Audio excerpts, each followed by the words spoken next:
Okay, real quick before the episode starts, our audio stopped recording about 34 minutes in, so after that, you will still have audio, but it just won't be as great quality. It'll just be from the camera that's recording the video, so I hope you can still enjoy the show, and thanks for listening.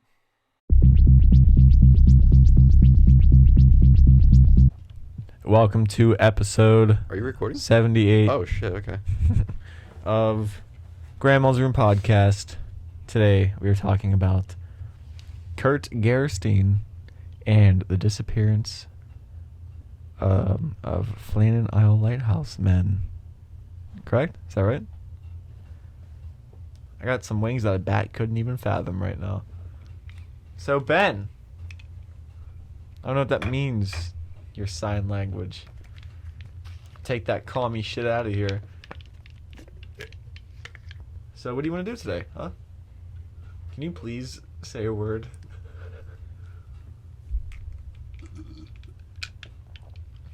It's getting frustrating.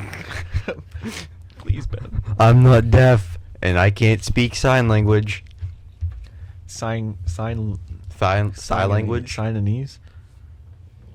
Do you want me to tell you my story first? Because it's kind of depressing, and I want to get it out of the way. Yeah, sure. It's about the Holocaust. Okay. So there's this Nazi named Kurt Gerstein.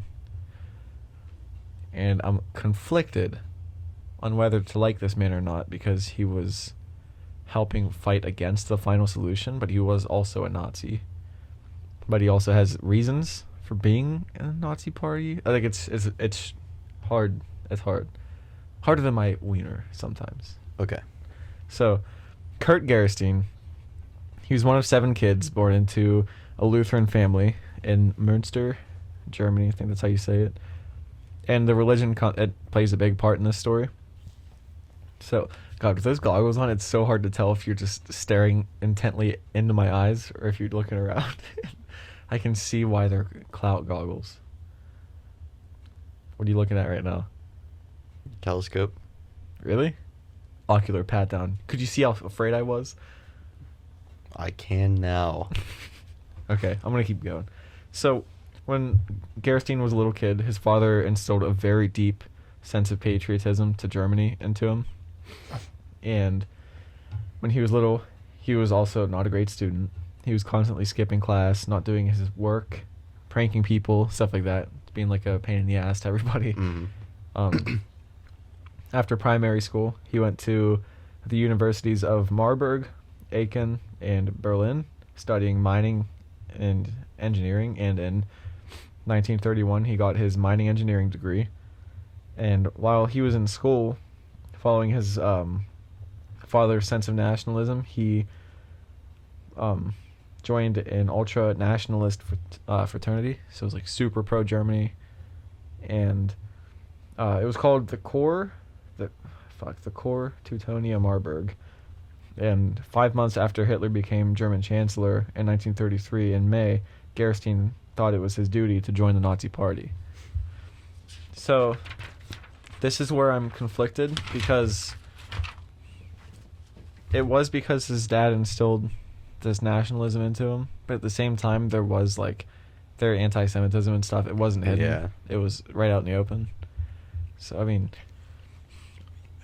I don't really remember much of, like, Sunday school and stuff, but I'm pretty sure they teach you that it's not okay to just hate other religions.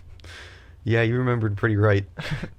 So, like, because I guess at this point, he's not, like, devoutly religious. That comes during his time in school, but at the same time, it's, like, common decent. I don't know. There's a whole, like, their whole country almost was, like, brainwashed and shit, but, like, I don't know. So, I'm just going to keep going.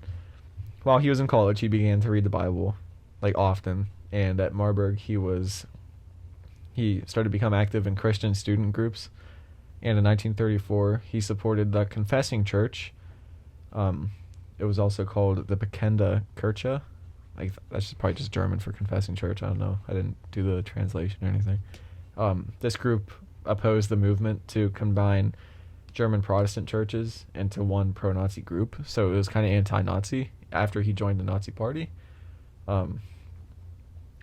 Even though his dad wasn't approving of this, he was, like, actually very against it, because he was super nationalist. he was dedicated to his religion, so he stayed in the group. And the Nazis didn't like this movement, and he had to choose between the party and his religion, and he chose the church. So, in 1935, Gerstein was at a play called Wiederkind, I think it's called, and it had a very pro-Nazi, anti-Christian message, and he got pissed off. And in the middle of the play, excuse my page turn, he stood up in the middle of it and denounced its neo-pagan rhetoric, as he called it, and the SA members of the audience, which were like the German stormtroopers, they started just beating him in the crowd. They just started beating the shit out of him. So the next year, he was in charge of an anti-Nazi pamphlet campaign that favored church autonomy, and he was arrested by the Nazis, held in protective custody for 5 weeks, and then they kicked him out of the party. So he was out of jail now, but he's also out of the party. I thought he was already out of the party at this point. No, for some reason, after that whole ass beating, he didn't get kicked out. Well, I thought you said he had to pick between the church and the party. I think that meant ideologically. Oh, okay. Like, okay. it wasn't like... This is all from... I didn't use multiple sources for this. I used the United States Holocaust Memorial Museum. They have a website, and this is all from their website. So after he's kicked out of the party, it was hard for him to find work, so he went back to school for medicine. And on August 31st, 1937, he married Alfreda Nea Bench, who was the daughter of a pastor, and they lived in Tübingen from 1936 to 1938. Excuse my page turn again. There's going to be a lot of these. So then in July 1938, he was arrested a second time and held for 6 weeks on suspicion that he was involved in anti-Nazi activities. I don't know if it meant like more pamphlets or what. It didn't specify. Then in another strange turn of events, he was let back into the Nazi Party on June 10th, 1939. Okay. Which allowed him to resume his career in mining engineering, like back doing what he was before. Then in February 1941, Gerstein found out that his sister-in-law was killed in a psychiatric hospital, likely as part of the Nazis' T4 program. The Nazi T4 program, it was a program, I think it was implemented and then paused for a while, and then it started back up again a couple years later, but it was part of a plan for Nazis, if they found anybody that had like an incurable mental illness, like if it was severe enough, they would just euthanize the person. They wouldn't try to rehabilitate them.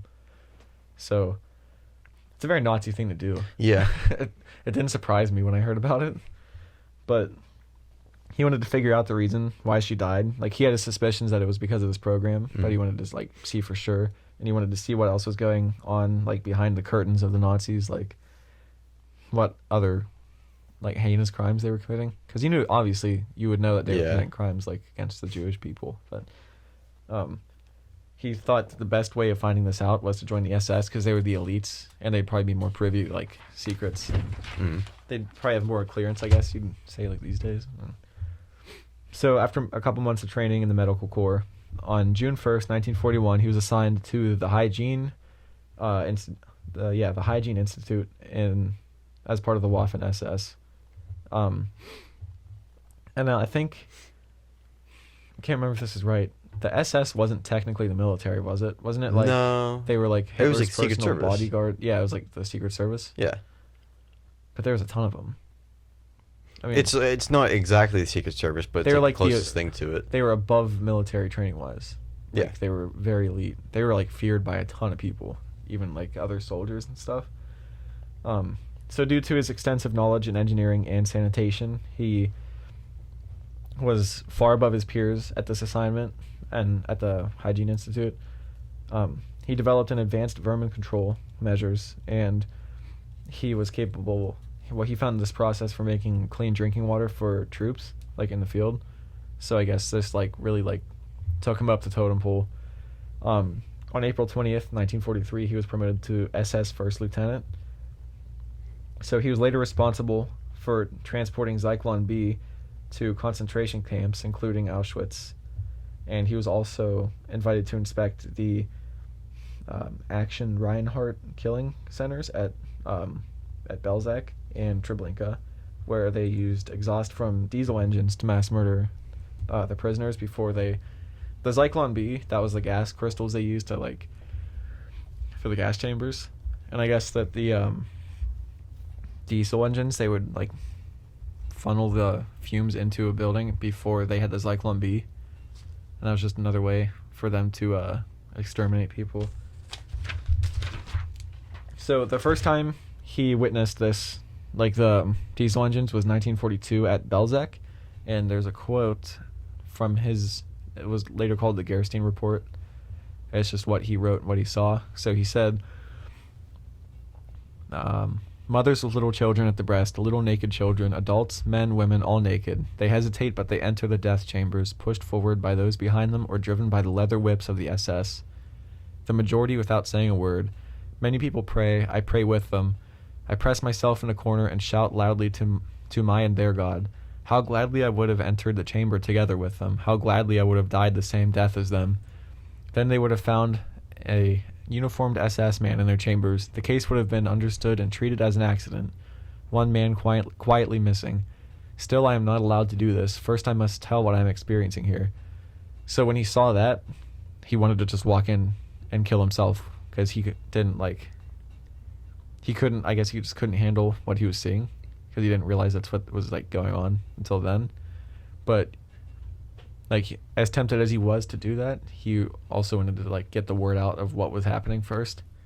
So a couple days after he witnessed this, he was on a train to Berlin, where he happened to meet with, I think the story was he was looking for like a night car to find a bed, and he couldn't find one, so they like just showed him to another train car, where he met the Swedish diplomat Göran von Otter.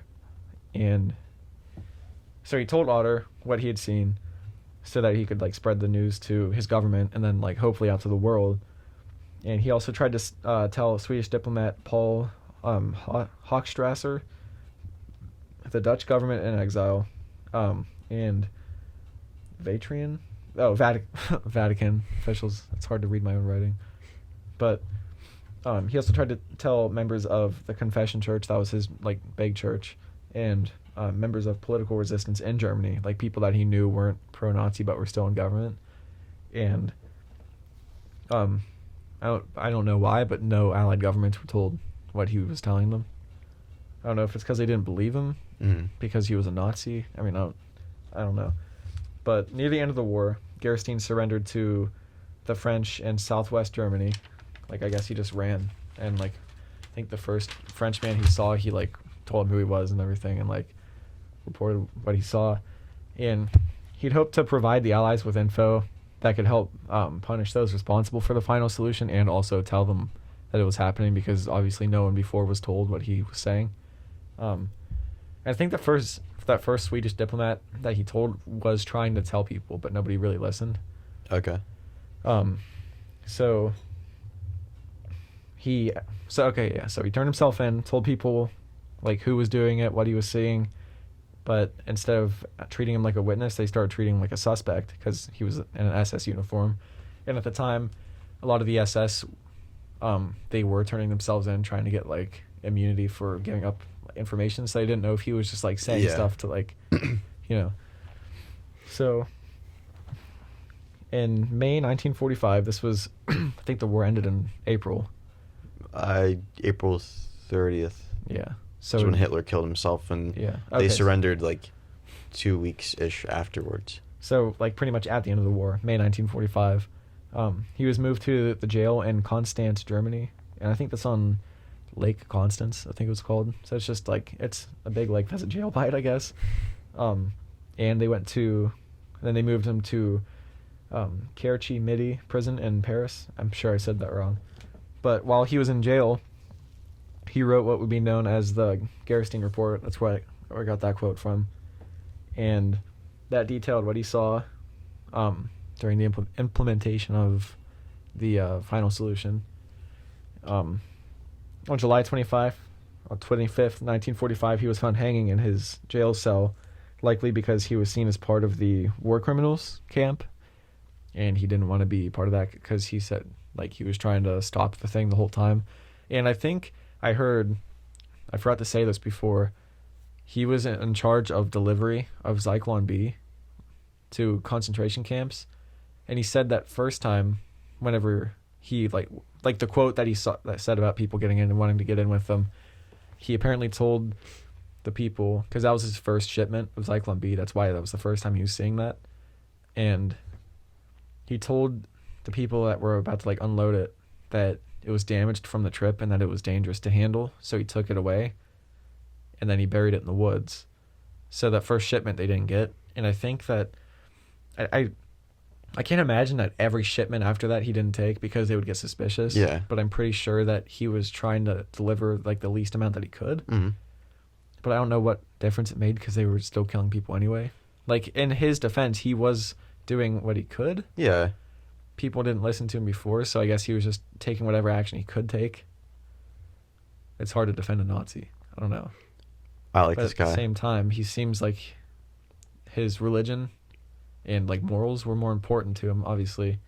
I don't know. But there was also rumors that the SS members killed him in jail because he released so much information, but there was never any proof for that. That was just kind of speculation.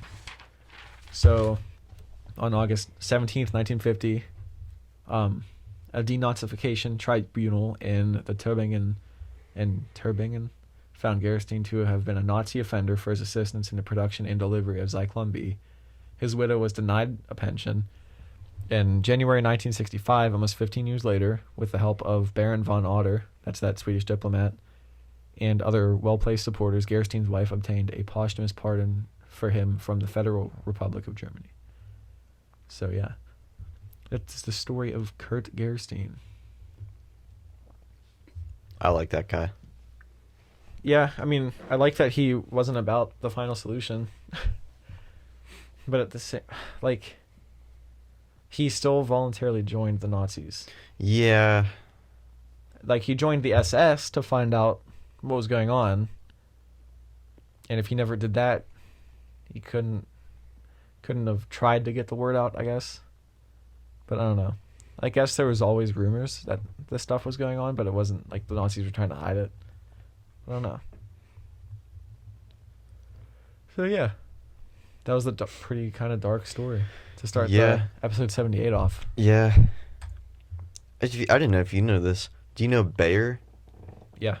They were the ones who gave Zyklon. They made Zyklon B. And now we're taking their Advil. Yeah, and they never apologized for it. Mm-hmm. So. But they never said anything about it? Mm-mm. Nice. Yeah. But anyway, let's get away from cancel culture. I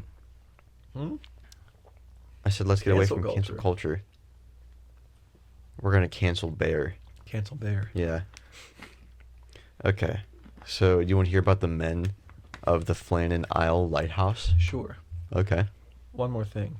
I think there's tons of companies that are still like operating today that were directly supporting Nazis. Mercedes, Ford. You know, Hugo Boss designed the uniforms for the Nazis. Who's that? He's some huge fashion designer. Pretty sure their clothes are still made today. I'm gonna look up Hugo Boss. I'm pretty sure. I know for a fact that he's the one that designed the Nazi uniforms. Yep. Winter fashion sale reduction. Winter sale final reductions. Oh yeah, I'm seeing the same thing. Yeah. I want to look at the men's collection real quick and see if anything resembles the Nazi uniforms. Oh man. What? If it did, that would be not good. Not good at all. Not good at all. Yeah, I don't want to waste a ton of time on this. Oh, look at these boxer briefs. Triple pack for $28. Get the fuck out of here. Oh, it has a swastika on it. No, it doesn't. No, I'm kidding. I don't want to access any of this. The first coat on there is a long gray coat, which looks kind of Nazi-ish. But at the same time, you could also say that about any other gray coat. Yeah. I gotta say, I wouldn't wear most of this stuff. I mean, there's a few things on here that I like. There's some bomber jackets look pretty cool. I'm not paying $100 for. Oh, there's bomber jackets. There's a green bomber jacket. Guess how much it is? $259. Way off. $545. I was half of what that is. Water repellent hooded jacket and mixed materials. Want to guess how much that's worth? Wait, say that again. Water repellent hooded jacket and mixed materials. $248. $445. Oh, that's the same price as the stretch cotton parka jacket with red logo label. There's a cotton blend T-shirt with logo graphic print. You want to guess how much that's worth? $68. Okay. Actually, no, it might not be worth that, but that's what they're selling it for. Click on like outerwear and jackets and stuff. Do you see that? I do not know. Just go to the main page. Okay. And then click. Where is it? Hang on, still loading. Okay. Shit, mine's still loading too. Just wherever you see, okay, you go to clothing, and then jackets and coats. And then it's the second one down on the way left. What does that look like to you? Get the fuck out of here, dude. What the hell? It kind of looks like a Nazi jacket. It does. Like, for real. Minus the hood? Yeah. Pretty much minus the hood. That's it. I mean, it's just a long gray jacket, but still. It does look Nazi. I don't know. We're also looking into things, so I don't know. I don't know. It just seems strange. Dude, that's a little sussy. Just saying if that's your history. Yeah, it's probably the last design you do for a jacket. Probably move away from that general design. Yeah. Anyway, let's hear about something. Is this one lighter? Is your topic lighter than the Holocaust? Yeah. I get. Yeah, it is, but people going missing, but it's not about millions of people being murdered. Yeah. They have a bunch of down jackets on here. I'm not about that. Slim fit jacket in waxed leather with quilting, $645. Damn. All right, I'm done. I digress. Wonder how much the Nazis' uniforms cost. Probably free. For free. I mean, like, I know the soldiers probably obviously got them for free, but how much did they cost to like buy from Hugo Boss? 50 marks. 50 marks. 50. Reichsmarks? Yeah. Is that what they were called? I think so. So I bet all those higher up Nazis were like, "Oh, did you get the quilted jacket? Oh no, I got the tanned leather one." Yeah. Yeah, there's no question that Nazis were pieces of shit, but like that history is just endlessly fascinating to me. Like, what? World War II. Oh yeah. Yeah. Okay, so the men of the Flannen Isle Lighthouse. Let's get the fuck into it. Okay. So, my research comes from bedtime stories and nlb.org.uk. In the 19th century and early 20th century, lighthouses were extremely important for sailors, mainly because they didn't have like all the tech that we have today and kind of take for granted. The men who worked them were expected to keep the lighthouse running for long periods of time with no contact with the outside world, and they'd usually be there with 2 or 3 men at a time to keep the lighthouse running smoothly for about a month or so at a time, which I wrote that, but I feel like it's probably longer than that. Men were brought in on ships off the coast of the lighthouses stationed on islands off the coast of the mainland, and were dropped off. They dropped off a new crew, and they'd take the old crew back to land. And one of these lighthouses that ran in solitude was the Flannen Isle Lighthouse in Scotland. On December 7th, 1900, James Ducat, Thomas Marshall, and Donald MacArthur were dropped off at the Elaine Moore Island, which is the specific island this lighthouse is on. There's a few lighthouses on this isle of islands. It was dropped off by the ship Hesperus, and James and Thomas were last seen waving goodbye to the old crew making their way to the Hesperus. Donald being up working in the lighthouse, because it was like the first rule that someone always has to be working in the lighthouse, because obviously if a ship can't see it, even during the day. Yeah, because there could be like fog and shit like that rolls in. So for a long time, the Flannen Isles were seen by neighboring isles or islands with superstition, and people thought there was like a curse to it or something. And even though people from these islands, like the surrounding islands, they would use it for their sheep to graze in like fields. They never dared spend the night there. And the lighthouse only opened a year earlier and was pretty new, and there's no indication of any problem in the lighthouse until December 15th, when the ship Archer passed by the lighthouse, but the lighthouse had no light, which I said was strictly forbidden, especially in the bad storm the Archer was sailing in. And so they get to port, and the captain reported the darkened lighthouse to people, and when he made it there 3 days later, he was coming from Philadelphia as an American ship, but with the storm still raging, there was no way anyone could make it out to the island, and the Hesperus was meant to leave and make it to the lighthouse on December 20th, but was unable to make it until December 26th, and they brought Josiah Moore as relief, as like the chief guy, so one guy would leave and the other one would stay with the other two. And as Moore made his way across the island, he saw no sign of the lighthouse crew, and when he called out to them, he received no reply. And he went inside the lighthouse, and nothing looked out of the ordinary, but the beds were unmade, and he realized that there was an overturned chair, just one overturned chair in the kitchen, and all the clocks were stopped. And he went back to the Hesperus to gather more men to look for the crew as they made their way across the island, and it was apparent that the island had taken a beating during the storm, a lot of like the equipment being broken and like scattered. And it said the one side of the island was like 110 feet high, and the waves had reached like 10 feet like in Damn. on the island on top. So like this was like no joke. Big boy waves. Yeah. The crew's log had been found, which had been like written in until 9 p.m. on December 15th, the same night the Archer passed by. And the reports told the search party that the damage they found was there when the crew was there. So this happened while they were still there. So they reported that their equipment was damaged. Yeah.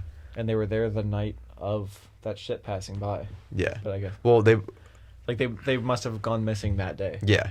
Okay. The only other clue of the men's whereabouts was 2 missing rain jackets, which meant that one man may have went outside without one. After reporting back to Captain Harvey, he wrote a telegram that read, quote, "A dreadful accident has occurred at the Flannens. The 3 keepers, Ducat, Marshall, and the Occasional, have disappeared from the island. The clocks were stopped, and other signs indicated that the accident must have happened about a week ago. Poor fellows. They must have been blown over the cliffs or drowned trying to secure a crane or something like that." Even with all the strange clues, every one of them had an explanation, like one way or another, as to like why they were the way they were.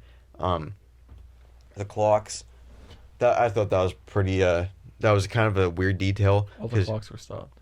Well, you need to like wind the clocks. Oh. Like even into like the 50s, like watches and stuff like that, you still have to crank them to keep them running. But in the log from December 12th, the log read, December 12th, gale north by northwest, sea lashed to fury, never seen such a storm, waves very high, tearing a lighthouse. Everything shipshape, James Ducat irritable, which James Ducat was his boss, and that'll come into play later. In another log the same day, storm still raging, wind steady, storm bound, cannot go out, ship passing sounding foghorn, could see lights of cabin, Ducat quiet, Donald MacArthur crying. This is the log from the next day. He was crying. Yeah.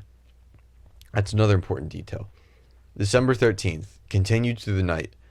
Wind shifted west by north, Ducat quiet, MacArthur praying. The final log from December 13th was noon, gray daylight. Me, Ducat, and MacArthur prayed. And the final log in the book, December 15th, 1 p.m. Storm ended. Sea calm, God is overall. Actually, that's not the last one. The last one was at 7 p.m. Anyway.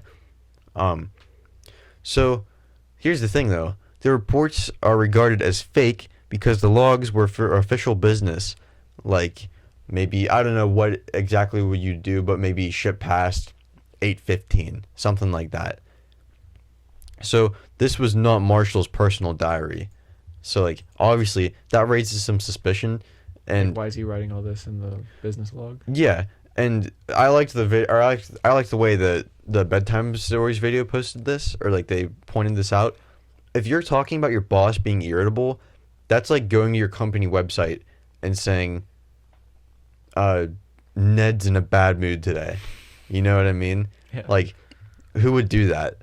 So obviously there'd be like some repercussions if they did make it off the island. Like, why were you writing this shit in here when that's obviously not what we're supposed to be doing? Mm-hmm. And MacArthur, he was kind of known as a hard ass and wouldn't have been caught crying, being an experienced seaman. So, yeah. It's like, obviously there's no reason for him to be scared. I mean, I guess there could be, but still, why would you write? He was experienced. Yeah. So he would have been in a storm before. Yeah. And is this one a particularly bad storm? yeah, I it mean, was. I guess he did say it was like nothing he's seen. Mm-hmm. Well, But it's still fake. Like, that's the are thing. you sure it's fake? All these logs, these fake logs were traced back to a 1921 magazine article published about the story of the three men. So they're just fucking gossiping about them the whole time. All those logs were fake. Oh, well then, what the fuck? Yeah. So like it's like no one truly knows what happened to them. So it was literally just someone lying and writing whatever they wanted. Yeah, pretty much. Because like Fuck. there'd be no reason for Marshall to write all this stuff that doesn't have anything to pertain Yeah. to like actual work. But what we do know is that there's no trace ever made of the three men, and no one knows what happened to them. Their disappearance was chalked up to sea monsters. They said like ghost men, so I figured men aboard like the Flying Dutchman, maybe that kind of thing. Kidnapping by spies and even alien abduction. Kidnapping by spies. Why would they kidnap a lighthouse operator? Yeah, that's what I thought too. But I was thinking like maybe they know there's like a Navy ship that's supposed to be coming or whatever. Don't know if that's even remotely close year to was an actual this? thing. 1900. So it's not even like World War One, which I guess England was in war all the fucking time. But I'm trying to think. How long were they there for? Like on the island by themselves. I will get into that. Okay. One story that many people believe is that MacArthur may have gone insane after being on the island. I think it said he was on there from like May or June. So he's on there for what, like almost 9 months. Yeah, it's a long time. Yeah. And he wasn't even supposed to be there. He was subbing in for another guy who was like sick for a super long time. Mm-hmm. And just a quick fact, the guy he was filling in for would die exactly 16 months to the day in the same lighthouse. Which I thought that was pretty cool. Weird. Yeah. And MacArthur and Ducat, they were known Ducat. Ducket. Ducat. A couple ducats. They were known like to like bicker with one another. And at one point, I didn't include this in the story, but on December 7th, when they got dropped off, their boss came and visited them, and they think that he told Ducat that, you know, you'll be here for like 3 more weeks and you'll be gone. Mm-hmm. Which was like super, like that was like that never happened. The big guy going to like a lighthouse. Mm-hmm. And he was there for 9 months. Not the big guy was there for 9 months, but MacArthur was the fill-in. So there's 3 people there, right? Yeah. Were 2 of them there for 9 months? Because if you're with the same people for long enough with contact with nobody else, Oh yeah. you're gonna go crazy. Yeah. Yeah, I don't know if all 3 of them were there at once or not, but it's thought that MacArthur may have just lost it and killed Ducat and Marshall, throwing him off the side of the cliff and then just jumped. If you throw them into the water, they might never be found. Yeah. A rogue wave could have also easily washed the men off the cliffs after they think all the gear that they had, like, that was damaged, it was on the side of the cliff or close to it, and they thought maybe they tried to go and salvage or like save some of it. One guy got swept away, and then they go back. They go back and get another guy from the lighthouse, or I guess one guy goes back, gets another guy from the lighthouse, and then they both get swept away to try to save him. Yeah, that one sounds probably the most likely to me, but they all sound real. The final explanation is that a vortex may have swept the men away, which this isn't without reason. They said that men who've all worked in the same lighthouse have been like picked up off the ground and like carried like a few yards and then dropped. Really? Yeah. So if they were close enough to the edge, it could have carried them right off the edge. Yeah. It said that the west side of the island offered no protection because it went like this, straight up to the lighthouse. So all that wind's just pushing up, and if you walk out of the lighthouse and just walk a certain direction, you'd be easily carried off. How big was this island? I don't know. Let me look it up real quick. Leah Moore. Hang on, let me finish this real quick. I can look it up. I'm almost done. Yeah, the island was notorious for having bad wind, since, like I said, coming from the west, it was really rough. And the lighthouse is still in order. Like, it's still in use today. It went fully automated in 1975. So nobody's staying there anymore. Yeah, people do go there once in a blue moon, just for like maintenance and stuff like that, but it's not like nearly as populated, I guess, as it used to be. Yeah. But what do you think happened to him? I don't know. Let's find enough like evidence of anything. Yeah. I mean, I feel like the most likely would either be one of them going crazy or like falling off and trying to save another one and Yeah, those two sound the most reasonable. all getting carried away. Now, was there a reason that like people thought the place was like cursed or whatever? They said it had something to do with like a priest or something, like being the island was named, I think, after a priest or something like that. It didn't say what they thought happened, but they said that they thought it was something to do with staying overnight. Wait, what was thing? Oh, like if you stay there at night. Yeah. You'd be haunted or whatever. Yeah. They actually went to this island, this place, I think, in BuzzFeed Unsolved. Yeah, I'm looking at a picture of it. The island's not huge at all. I mean, for a rock, obviously, it's pretty huge. But Yeah. like, Yeah. it's It not a looks big pretty island. simple. It looks like maybe less than a mile Mhm. in any direction on the island. It does look fucking awesome, though. Mhm. A huge, like, that hill up to the lighthouse. Yeah, but that's the thing, though. All that wind's just pushing straight up. Yeah. I don't know. Like, you can see they have protection from, I guess, what would be the east, because they have that, like, little ridge there blocking them. The little ridge? Hmm? What do you mean, little ridge blocking? This picture I'm looking at right now, there's, like, almost like a ridge, like, almost above the lighthouse on the one side, and then the other, it just goes straight Yeah, down. it's like a little raised up one. Yeah. Maybe they were, like, sled riding or something and just went too fast. Yeah. Icy, And flew right off the edge. yeah. Maybe. How cold does that place get? I wonder. Because it's by Ireland, Well, right? it's- Is Scotland by... It's in the northern part of Scotland. Like, where's Scotland in... England, Scotland, Ireland. I guess for you, England, Scotland, Ireland. I forget what I was just listening to. There's some podcast and they're talking about... I don't know, it was Time Suck. He was talking about Ireland, and apparently Ireland never gets, like, super cold. Decided out to be snow, so I don't know if sled It riding... doesn't? That's like the same, like... Benjamin. Wait. It doesn't get very cold, though. Which one's latitude and which one's longitude? I can't remember. Does longitude go across? I don't know. Well, it's if you think about it, like, England is like the same level as New England. If you look at it on a map, like on a world map, it's almost the same as New England. So, like, we know how bad, I guess we Americans know how bad that gets, like in the winter. Okay, temperatures are slightly above freezing during the night, while during the day they range from 45, 46 Fahrenheit. How cold does it get in Ireland? I don't think that's entirely true either, because, like, my aunt and uncle went to England a few years ago. Granted, this is England, not Ireland, but they said it would be, like, sunny, raining, and snowing all in one day. In Ireland? Or In England. Yeah. So, like, I don't know how true that is. I'm not saying it's fucking tropical. I'm just saying Okay. I don't think it gets to, like, negatives and shit like it does here.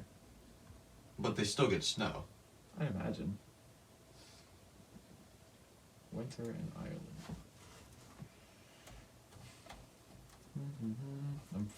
Okay. Irish weather is very slightly depending on exact location, but general winter weather offers highs in the 40s, lows in the 30s. That's a pretty balmy winter. It says IrelandTravelGuides.com. Depending on the location, the country gets an average of 5 days of snowfall in the southwest and up to 24 days in the North Midlands during the winter season, and it gets normally between 1 to 2 centimeters of snow. It's not much. No, that's not. Yeah, this is TripSavvy.com. And said the average for the whole country, so it's obviously different Yeah. in other places, but it said highs in the 40s, lows in the 30s. I would have never thought that. That seems crazy. It'd be fucking awesome here. It's like negative right now. Yeah, it was -3 when I woke up. These Pennsylvania winters, man. Yeah. Fucking freezing. It's cold in here. Yeah. There's cold air coming out of the light. Which goes straight to the ceiling. Like to the attic, and like Or the attic, yeah. our thing in the grandma room says it's like 54 degrees in here. Did it raise up since we've been in here? Like, did our body temperature raise the temperature? By 5 degrees. It's 59? Yeah. Damn. No wonder I'm freezing. All my heat's getting sucked out of me. Yeah. I think I closed the heat vent in here for, like a while ago because it was making so much noise, but it didn't make a difference. Oh, nice crack. My back hasn't cracked in like a week, and it was so nice. Oh, it kind of hurts. So yeah, dude. I don't know what I think happened. I'm trying to paint a scenario in my head as to... Okay, so who's the dude that was there for 90 days? What's his name? I forget. You mean 9 months? Or yeah, 9 months. MacArthur. He was for sure there for a shit ton of time. I don't know if the other... I'll see how long the other guys were there. I feel like MacArthur was like, guys, I've been here for a very long time. And I haven't been with a woman for over 9 months. And they're like, I'm sorry, but we can't help you with that, obviously, because we don't want you. And he's like, well, it doesn't matter if you want it or not. We're going to have a snowball fight. So they had a snowball fight, and they had a great time. He got them all lubed up. He's like, they're having fun right now. Okay. And what? James Ducat was there for 14 months. So they're all going nuts. 14 months. Let me do, what was his name? Thomas Marshall? I think it was a slick-legging session gone wrong. He slick-legged a man to death, killed the other because he was a witness, and then jumped off. It's my hypothesis. What do you think about that? Likely? Yeah. Just with a really quick search and little to no research, it says that I can't find anything about Marshall. Marshall was born there. But still, 14 fucking months Yeah, that's in the insane. same place with the same people. Yeah. That's like being on this plot of property for 14 months and not leaving. Yeah. No contact with the outside world either. You can't even No. play Xbox. No Snapchat. There was no telegram Yeah, lines to no even send, TV. like, text. They can't even sext each other over telegram. Yeah. You're so hot. Stop. Beep, beep, What are beep, you beep, wearing? beep, beep. Stop. Stop. Don't stop. Stop. Fuck, dude. Yeah, he probably just went fucking crazy. Yeah. Dude, I know we said we needed to watch it. I was about to ask you about that. Oh my god, it was the craziest movie I've watched in a while. Is it, like, action-packed between the two? There's two people in the movie, right? Yeah, there is some fighting, but it's not like... Is it more psychological? Yeah. And What's it goes... called? The Lighthouse? Yeah. It just goes into this guy whose mind's just deteriorating on this lighthouse. Is that Willem Dafoe? No, it's the other guy. Robert Pattinson. Which you could say that he's going crazy too. Team Edward? He was Edward from Twilight. I know exactly who he was. What are you, Team Edward or Team Jacob? What? You want to think about what you just said? No. I want you to think about it and tell me. I think I'm Team DeVito. I like that. I'm Team DeVito too. Yeah. Dude, DeVito should have been in Twilight. Oh my, can you imagine? I would have watched it. Yeah, I would have too. If he eats someone. He would have had like fucking grease all over his fingers and shit. Yeah. all the time. tastes like barbecue. It was barbecue. Do you remember when he was the trash man? And the guy's good. Start throwing and eating garbage. And he like threw the garbage can at Cricket and like cut his artery open. Yeah. Was that like the beginning of Rickety Cricket's downfall? No, it was before that. That was like season 2, wasn't it? Oh, it was the gangster episode where they got him high and he was like banging on the trash can. He was like, "It's hip. It's all about the hips and nips. You gotta keep it sexy." I love that show so much. We reference it like probably too much in the show. Yeah. Oh well. Stop me. Sue me. Yeah. Bitch. Come get us. I will shake DeVito's hand someday. Yeah, I will too. But we better do it I quick. was gonna say we don't have much time left. Yeah. He might Betty White on us sometime. Well, I bet he lives till 100. I bet he lives till 110. No, that's a strong ask. It's not an ask. He's it's a fucking powerhouse. He is. He's built different. He's probably the actual only built different dude. Yeah. He's literally built like no other man. Yeah. He's like a troll and an angel all in one. Yeah. All in one A body. trangel. Trangel. I guess you could say an areola if you're mixing troll with angel too. Ariel. Areola. Danny DeVito is my areola. Yeah. Areola Grande. Oh god. She was in that Don't Look Up movie. She was? She was the pop star in it. Oh, I didn't know that. She I've was- never seen it. She was an asshole in it. Yeah, that Don't Look Up movie. I know you watched part of it here. Like you caught like the ending of it. It was very good. It was a very good movie. I have a very bad habit of talking, moving away from the mic. Do you know? Yeah, I do. I can't even hear how loud this is because I have the mics off. I don't have the cans on, boy. The cans. Yeah. So you want to end this gnarled up piece of shit? Yeah, let's end it. I'd say it was a pretty good episode. About 45 minutes. Oh, it stopped recording. Are you serious? Yes.